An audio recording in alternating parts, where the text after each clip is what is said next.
Welcome to LIGNET. I'm Fred Fleitz. Joining me on the phone to discuss the issue of Iran in 2013 is Dr. Michael Ledeen. Dr. Ledeen is a distinguished expert on Iran and the Middle East and is a freedom scholar with the Foundation for the Defense of Democracies. Dr. Ledeen is the author of over 30 books, including Accomplice to Evil, Iran and the War Against the West. Dr. Ledeen, welcome. Thank you. Michael, 2013 looks to be an eventful year for Iran watchers, with presidential elections coming in June, President Mahmoud Ahmadinejad leaving office, an effort by Western states, especially the Obama administration, to restart multilateral talks with Iran, and predictions by Prime Minister Netanyahu that Iran could approach a red line on its nuclear program in the fall or the summer of 2013. Can you give me your general readout for what you think will happen concerning Iran in 2013? Well, the first thing to say is nobody knows, and they themselves do not know. They're terribly concerned about the hatred that most Iranian people have for the regime. They're worried about the elections because look what happened the last time. They staged an election, they falsified the results, and they got a massive demonstration against the regime. They certainly don't want anything like that to happen again. And so it's an illegitimate regime that where they know the country can blow up at any time, and there are various potentially catalyzing events on the horizon, like Syria. Syria is their main ally in the region. If Assad falls, then they're going to have to scramble. And you can be sure that they're busily infiltrating all the various groups that are fighting Assad now so that they'll have some leverage or some control over what happens afterwards if he goes. But that's a big deal for them, because where does Hezbollah go? And I think that one of the things we're certain to see in 2013, it's been happening already, but most people haven't really noticed it, is the Iranians are going to be a lot busier in Iraq, because if Syria goes, their best bet in terms of a regional ally is Iraq, if they can take it over. Do you see a growing competition between Egypt and Iran concerning the situation in Gaza and Syria? Well, it's tricky because, after all, Iran supported the Muslim Brotherhood, especially once Mubarak fell.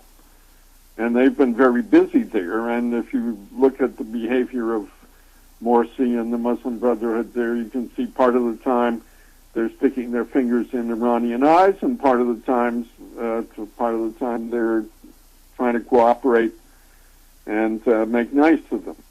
Iran's a big country. It's 75 million people, 80 million people, and they do have a lot of military technology. And they have very good rockets, and they are the best country in the world at running terrorist organizations. So the Egyptians have to be careful. But yes, of course. There's a general competition among Iran, Egypt, and Turkey are the big three. And they're all swirling around, each trying to get some kind of supremacy. Many observers think Ahmadinejad has lost influence over the last couple of years to Supreme Leader Khamenei. I don't know if you agree with that or not, but whether you do or not, and I want you to talk about that, will Ahmadinejad's followers do well in the presidential election this June?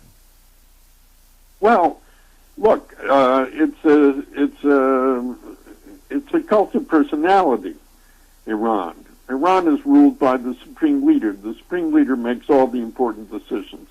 He always has. So all these people who are running around saying how important, how independent, etc., Ahmadinejad was, I think we're overstating it.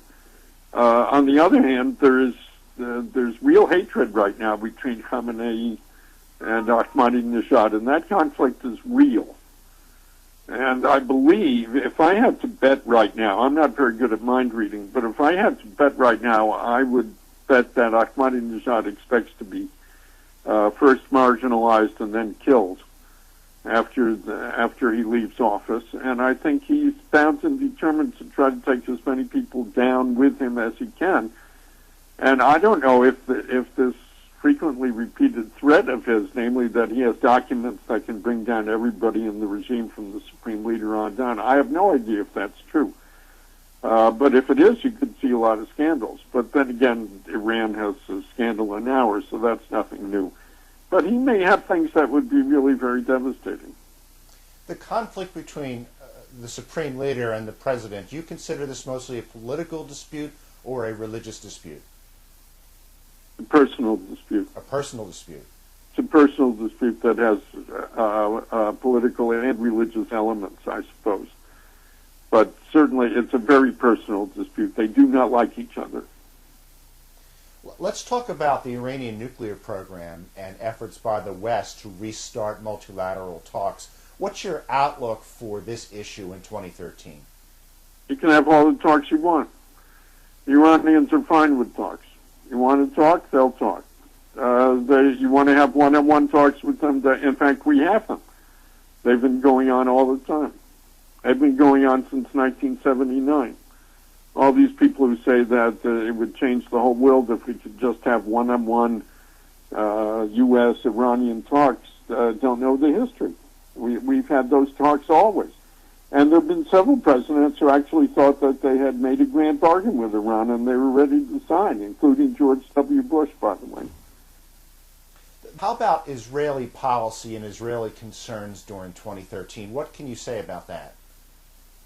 Well, I can't say much about it because I don't think anybody really knows the facts of the nuclear case. I mean, it's one of those things where, as Rumsfeld used to say, we don't know what we don't know. It's a secret program. There are big parts of it that we can't see. I don't know if American, British, French, German, Israeli espionage is good enough to get the full picture of what's going on there, but I certainly don't have it. So I can't speak to that. My main argument with regard to Iran is that the nuclear question is not the central issue. The central issue is that Iran kills Americans all the time, and we do not respond. That, we're a military family. All our children have served in Iraq and Afghanistan, and they all saw Iranians trying to kill them. And hardly anybody cares about that. It's very hard to find anyone who cares about that outside the military. But if I were in charge of American foreign policy, I would talk about it every day. And if I were in the United States Congress and involved in national security or foreign policy, I would talk about it every day. But nobody does. Well, finally, and you may have answered this already, if you were to have a meeting with President Obama and tell him what you believe he should do concerning Iran in 2013, what would you tell him? I would tell him to support democratic revolution in Iran. It is all ready to go. It's a population that's very hostile to the regime. It is a pro-Western population that has plenty of experience with revolution. They had 3 revolutions in the 20th century. They're very good at writing progressive democratic constitutions, which they also did in the last century.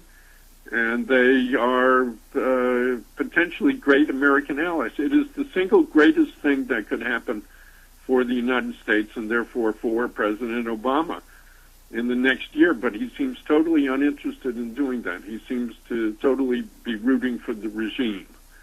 And his failure to support the Iranian people in 2009 was dreadful, and his refusal, his failure to support them ever since is also dreadful. But that's what I would tell him. I would tell him he can win that. If we could bring down the Soviet Empire by supporting democratic revolution, how can we fail to bring down the Iranian regime by supporting democratic revolution? The numbers in Iran are much more favorable to us than they were in the Soviet Union. Actually, one more question, and I want to build on your last answer. Tell me about the state of the Iranian opposition, and how long do you think this regime has? Well, nobody knows how long the regime has because we are always surprised when revolutions happen. The opposition is quite strong, and you can see that just by watching the behavior of the regime, because the regime has locked up their leaders but does not dare to put them on trial because they're afraid of public response. And they just had a holiday yesterday, I think, a brand new holiday called the Defeat of the Opposition or something like that. And and they are very worried about it. And a lot of these attacks that we see inside Iran on pipelines, on military bases, and so forth, are carried out by the opposition. So the opposition is quite strong. And if we went to them and started talking to them, which we have never done, by the way, since 2009, not a single American government person has spoken to the leaders of the Iranian opposition in Iran. If we spoke to them and got it, we would get a good picture of what they could do, and we could judge better what the real possibilities are. But right now, the best guide to their strength is the behavior of the regime. I wrote an article in Foreign Affairs a couple of months ago dealing with that. Well, Dr. Michael Ledeen, thank you so much for your analysis. Well, thank you, and go Redskins. And thank you for watching LIGNET.com.